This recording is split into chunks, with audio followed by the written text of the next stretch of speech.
Shalom. Praise Yahweh. On this blessed and beautiful Sabbath day of rest, I am here to read you another beautiful chapter out of this magnificent work, The Crowning Experience. You can go to our website, www.peaceandblessingsministries.org, if you would like to purchase this divine work. It is The Crowning Experience, as stated in a previous reading, that my name is Stephen. Stephen means the crown, the diadem. Amen. So I'm going to read you chapter 7 out of this beautiful work titled Jewels in the Crown of the King. Praise Yahweh. You are a jewel in the crown of the Lord, Yahweh, thy God. What does this mean? Jewels or stones in the crown is imagery which symbolizes objects used to adorn the crown which rests on the head of the ruler. The jewels vary from priceless and valuable rare materials from rubies, pearls, diamonds, precious stones, which have been excavated from the earth and refined. As we find in the book of 2 Samuel chapter 12, verse 30, it reads, "And he took their king's crown from off his head, the weight whereof was a talent of gold with precious stones, and it was set on David's head. And he brought forth the soil of that city in great abundance." That's 2 Samuel chapter 12, verse 30. Stones in the crown of the king are gems of great value, great price, and they signify as well as symbolize the adorning of the head with something special and extremely rare. To be a jewel in the crown is to be an object that is precious, refined, prized, valued, worthy, and beautiful. This is the crowning experience. So this is what you must become. You must become precious, refined, valued, monetary, prized, worthy, beautiful. As a gemstone, you must become something rare. Praise Yahweh. You must become ornamental. And this is the knowledge in the dome of the ruler.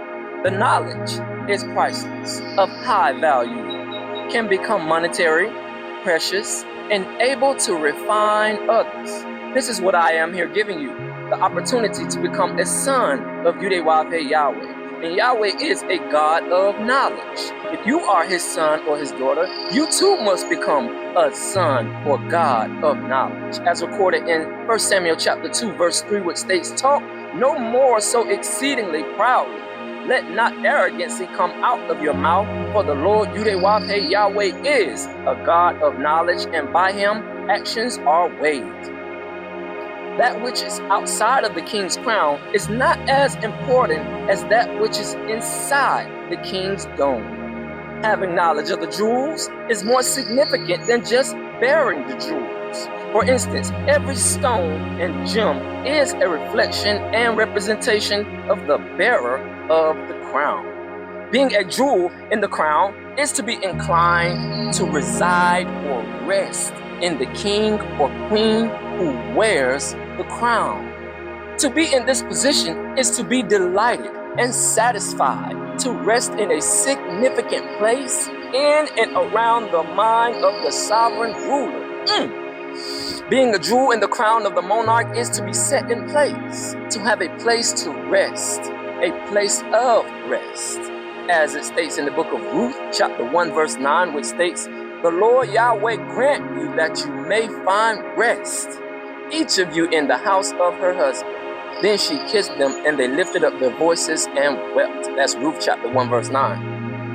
The Lord Yahweh grant that you may find rest. Have you considered that? Where will you rest when it is all said and done? Where would you like to reside? A place of rest, eternally. There remains a place of rest for the people of Yahweh, and we strive to enter that rest daily. We strive to live up to the glory and satisfaction of our Creator.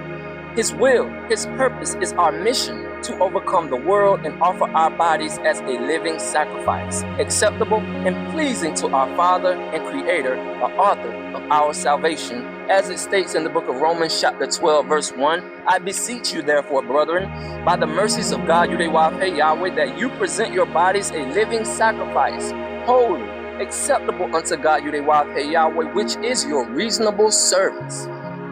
Rest. set in place, a place of rest. Where will you rest? Would you like to rest in comfort or discomfort? Ease or torment? Enjoyment or chaos? Because you have to live someplace forever, heaven or hell. And it's your choice. How blessed you are to be able to consider your place of eternal rest. As it states in the book of Hebrews chapter 4, verses 9 through 11.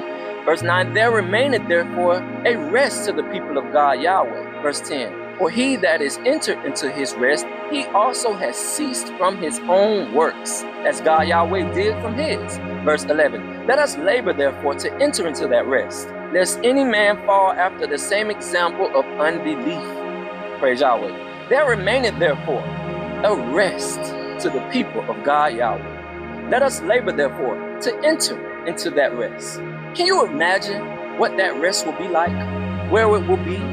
A place of rest. Where are the jewels placed, or where do they rest? On the crown of the king.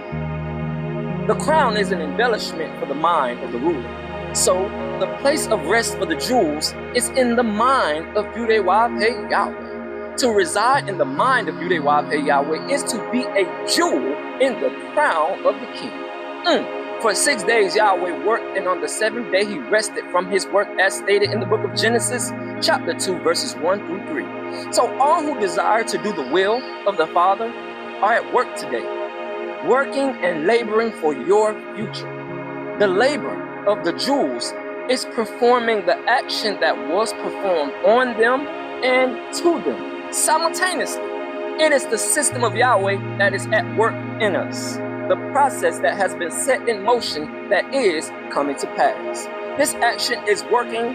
This action is the work of bringing about, establishing, and bringing forth, setting up on earth the kingdom of heaven, the kingdom of Yahweh. A jewel is at first a piece of usual earth material. It is coarse, unrefined, unpurified, contaminated, mixed, defiled, rough, uneven, irregular, knotted, bumpy, and basic.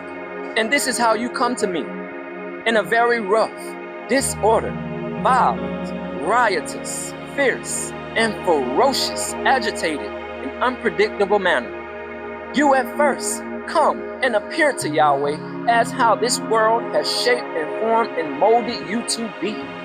Vehement, angry, emotional, intense with great anxiety, forceful, rude, and uncivil, difficult, unpleasant, odorous, and obnoxious. That is how you are found, and that is the very nature of you before we go through the process of refining you, purifying you, sanitizing you, washing you of the condition this world has left you in, separating you from the common existence as well as those who still dwell therein, separating you from those who continuously reinforce the stereotypes and programming designed to keep you desolate, robbed, stagnant, and wasted. But you see, I am here looking for jewels to embellish my Father's crown with. And it takes a keen eyesight and adroit perception to be able to detect what others overlook. It takes a pundit expert to be able to recognize that which others pass by and overlook, what others miss and leave, what they fail to spot or notice. It takes a proficient servant of Yahweh who is humble, obedient, and in tune with the Father's instruction to have the capacity to go out and gather, collect, and mine for these buried treasures that are hidden in plain sight. Everyone goes out all day in search for riches and wealth, and they come back empty with nothing but fatigue and hunger. Whereas I go out and immediately recognize the green pastures that my Father has led me to, instantly catching more fish than my ropes can hold or bear as soon as I drop and cast my net in the direction that he instructs. While others are out all day and cannot catch nothing but a cold. Praise Yahweh.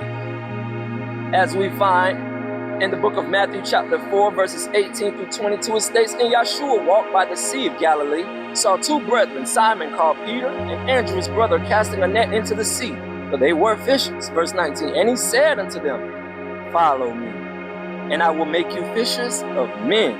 Verse 20, and they straightway left their nets and followed him. Verse 21, and going on from thence, he saw other two brethren, James the son of Zebedee, and John his brother, in a ship with Zebedee their father, mending their nets, and he called to them. Verse 22, and they immediately left their ship and their father and followed him. As it states in the book of Luke chapter 5, verses 1 through 11, he told them to cast out their nets after they've been out all day. And they said, at your word, because you said, Yahweh, we will do it. So it is, at his word, under his guidance, and by his instructions, that I walk out among you and pick you up off the ground and put you in my basket, collecting all that I find for my daily work and tasks.